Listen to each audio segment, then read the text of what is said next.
today's topic is actually why global challenges can't be summarized in a tweet.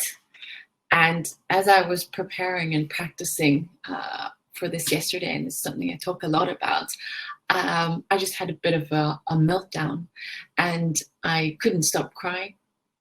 And I felt such a monumental sense of imposter syndrome and frustration and fear and an overwhelming sense of futility and uselessness and inadequacy, and I can continue. And it's probably because I talk a lot about this. I talk about global challenges, and I just felt very awkward sitting here in my white privileged library talking about why global challenges can't be summarized in a tweet. This is a preposterous exercise, and it can't be summarized in 15 minutes, and we couldn't even list them in 15 minutes. So I threw away my presentation. I don't have anything. I have 15 minutes here together, and hopefully we can discuss, and hopefully you can save me by asking a bit of questions, and talk about what it is to deal with some of the question marks around what we're doing or why we're here. And I just sense with me and a lot of people that work with me in sustainability and technology, like what an awful quest this is to try to set things right. But let me start by giving just your admin presentation. So my name is Aurore Belfrage. I'm a single mother. I'm becoming increasingly an activist. I've always had a sense of mission to serve, and a vision that's becoming clearer and clearer, that is a fossil-free, fair society. And the question is, how do I spend my time? I work in the intersection of technology and sustainability. And on a good day, I'm super excited about how technology can be one piece of the pie or the puzzle to do this green transition, but also look at the social inequalities of our time. But to echo what my fellow Swede Greta talks about, it's not a real job. I shouldn't be doing this. We shouldn't be doing this. This should not be a topic at a conference. And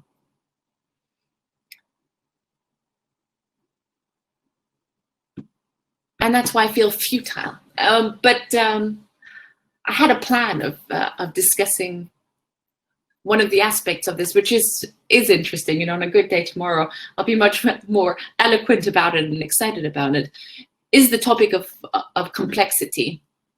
And I had planned to give the examples of the difference between complicated and complex, which for me was an eye-opener when I first understood. And complicated, the example that I was going to tell you is that complicated is when you take a spaceship and you build a rocket and you ignite it and it goes out into space and it lands on the moon. And we know how that works. We know how to build a rocket ship, and we know the physics and the laws of the planetary laws and gravitation, etc. And we can compute a way to do it. I mean, I can't. I'm not a rocket science, but there are people who can. And it's complicated. Everything needs to be to work in sync for it to work. So it's complicated. Complex, on the other hand, is when we don't know all the aspects. We don't know all the pieces of the puzzle, and we don't know how all the pieces of the puzzle affect other pieces of the puzzle and other pieces of the puzzle, and the outcome changes. And obviously, I was going to get to the end point, which is sustainability and climate change, and the ecosystem and the biodiversity sphere, all these things, and the social layers of our economies and our people and our emotions is complex, and we don't know how things change. And the example that I learned the other day, which I thought was a very good way of seeing it because it makes it so tangible, is raising a child. So normally I have a 3-year-old here at home when she's not in daycare, and I don't have a manual.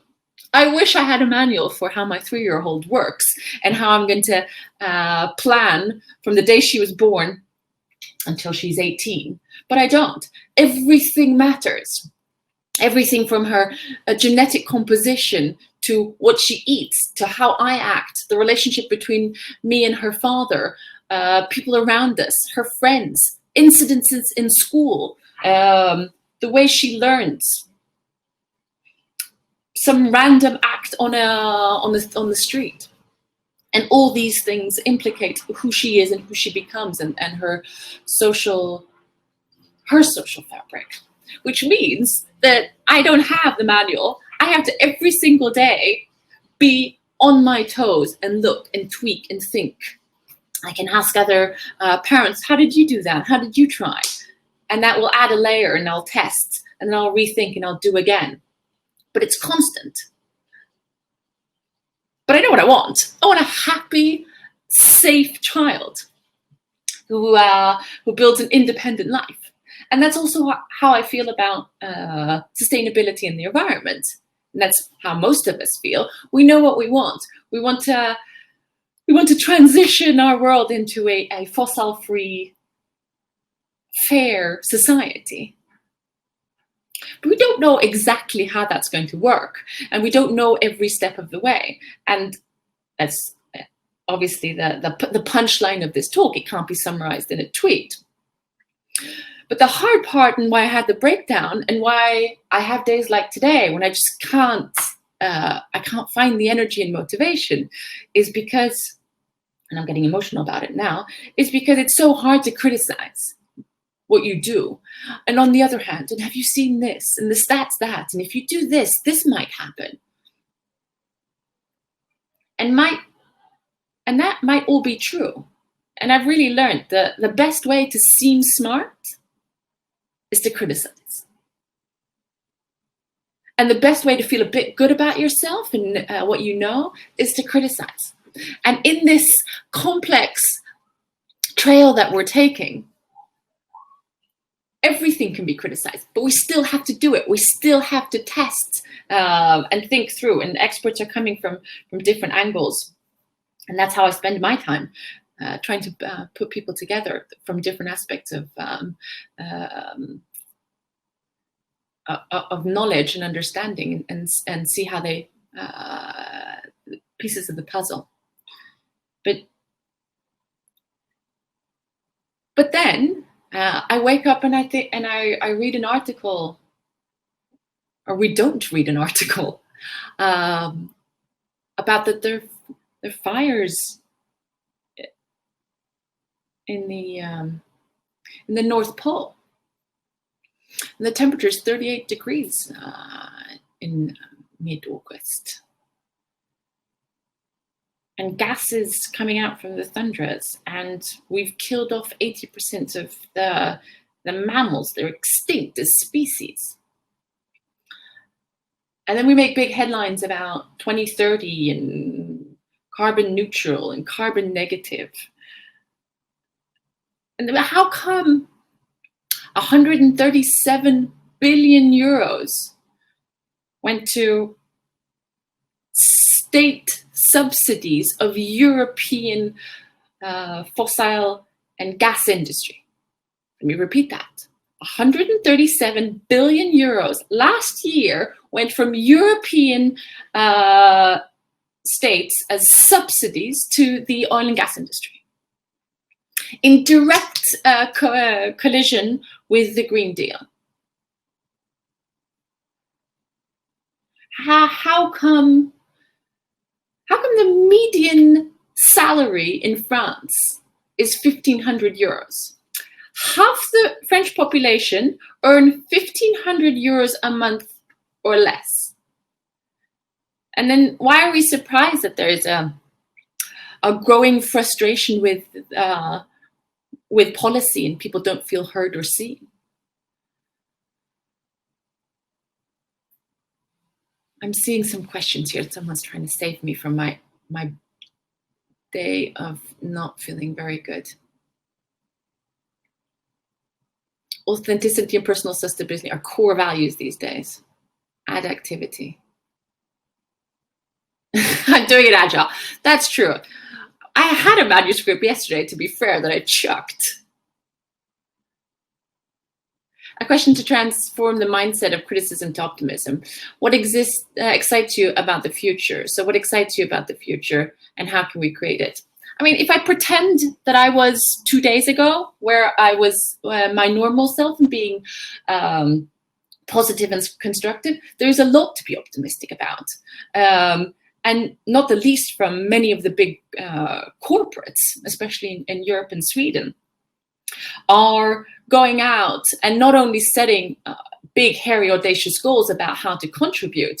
There is a genuine sense of purpose around what we're doing. And I think for me, in the midst of the personal tragedies and loss, and I know that I felt it too in COVID, there's also a genuine movement of people looking for their purpose, like genuinely asking, why am I here? What's my role? What's my family's role? What's my company's role? It cannot be this running around wanting more. It cannot be the competition of me, and my stuff. And a renewed, and I don't mean it on an individual level, but on a structural level, a renewed sense of service as a purpose. And that I do find exciting. And I see people rethinking how to live it. And I just wanted to share today that the frustrations of reversing something means that this is not by coincidence. We sit on and I say we as in me, privileged Western world. I sit on a life, a system that is built on others' shoulders in a deliberate structure to have more, to take more, on greed. And reversing that is not only rethinking, it's admitting the privilege that we've had and and I say miscalculations as if it were an excuse.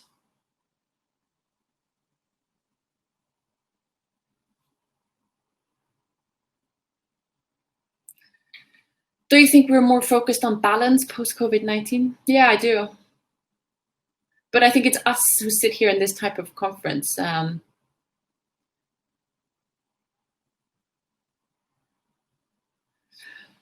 So in the presentation I had yesterday, before I checked it, was also like a snappy little conclusion about a tweet. And I still mean it today, which is, there is a tweet in the complexity of the global challenges ahead that can't be summarized. There's a call to action that can be summarized, which is, it's painful not to know the answers. It's painful to deal with the paradoxes and the fact that this is not something that everyone believes in, and this is not something that everyone acts according to in terms of building a sustainable transition.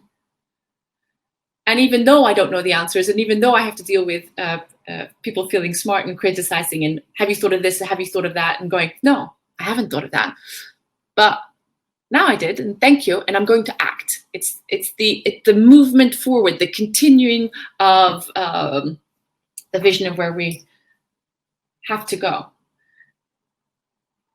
and also the acceptance that I don't know, say 80% of my time I'm constructive, positive, optimistic, moving forward, iterating thinking, and some days like today, it's just not.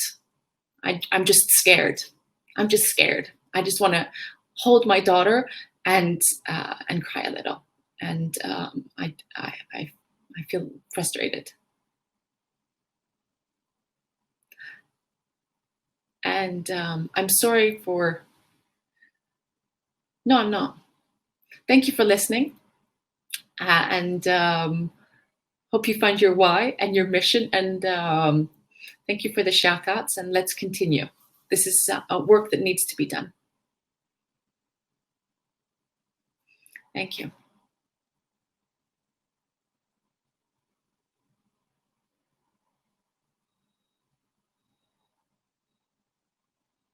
Adios. Thank you so much. It's been a pleasure.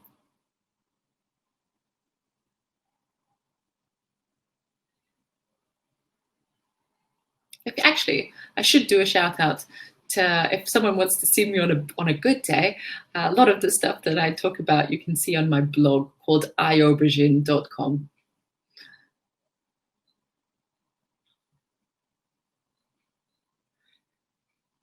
This is my bookshelf, my shrine.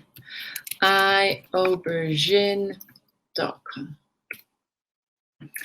And you'll be able to read there about a podcast that we're releasing soon called Spot the Now, and talking to people about observations of the now and what that means for the future. And hopefully trying to distill some sort of collective idea of where we want to go and how we want to do it, and feed off people's energy.